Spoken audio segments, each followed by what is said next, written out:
So if we go back to our graph and we plot the chair, the question is this about characterization? In other words, is it a metaphor or is it literal? Because there are two explanations there. If you describe somebody like they're sitting as they are sitting in a throne, that could be to do with their character, their personality, the way that they are behaving, or it could be to do with the item that they're actually sitting on. It depends if they're being metaphorical or literal, and it's ambiguous. We don't know at this point, because it still hasn't been revealed as to what has actually happened. And then we get a description of his character in a bit more detail: strange, wild, and vain. So the look on his face was strange, wild, vain. So this is obviously a description of his characterization. Now I think interesting use of the word strange. A lot of people argue that this has got kind of connotations of psychological unstable, a bit mad.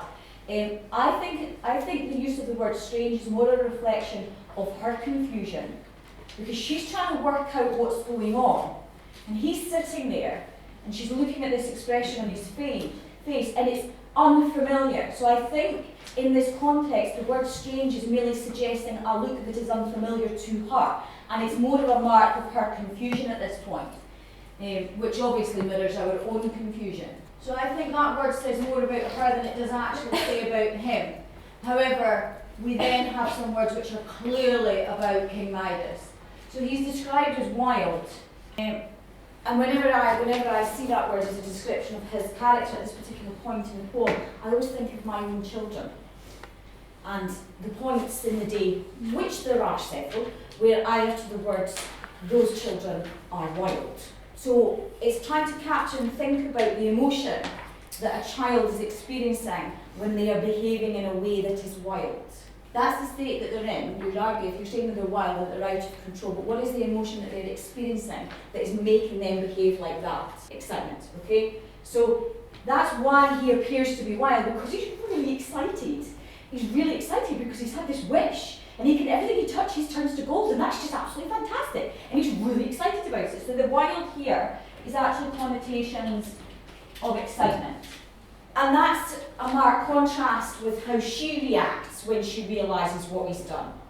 Because there's a difference between King Midas and Mrs. Midas, and it's an intellectual one. King Midas is stupid. He has made this wish and does not even yet start to think about the consequences of the choice that he has made. And you'll see very quickly, Mrs. Midas is able to do the joined up thinking and works out the consequences of that choice. So his excitement in some ways is actually a mark of his stupidity. He's really excited because he doesn't realise the thing he's actually done is dangerous and is probably going to destroy him. And then we have, interestingly, this word vain here, and I think what you've got, word choice, and you've got connotations of arrogance and self-admiration. I am brilliant, look what I have done, I am fantastic. It's kind of that idea. And again, this is about helping us to understand the type of person that King Midas was. So that appears to be his reaction, so now we get her reaction. I said, what in the name of God is going on? So we have an enjambment, a delay in posing the question that the reader too is contemplating. And that really does sum up, I think, quite beautifully where the tension is actually created in this particular poem. So enjambment, delay in posing the question that the reader too is contemplating. And I think that really captures what lies at the root of our attention. It's that confusion about what is actually going on. So an extremely important question posed in the poem. And it is not a rhetorical question. Okay? At this point, she maybe has an idea of what's going on, she maybe has some clues, but her brain isn't able to accept as fact what she suspects might be the case. So when she poses that question, it truly is a question because she doesn't. She's really confused. She's not sure she knows what's going on. and look at the way he reacts to her confusion. So this is the man who's supposed to love her. She's clearly emotionally distressed, clearly very confused, asks him the question, what on earth is going on? And he laughs at her.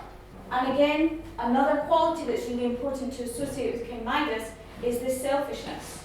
So he's not just vain, and not just stupid, he is also very selfish. Okay, so when it comes to questions that are directing you towards parts that are to do with him, I would strongly suspect this is the sort of vocabulary that you're going to need to make sure that you're using as part of your answers.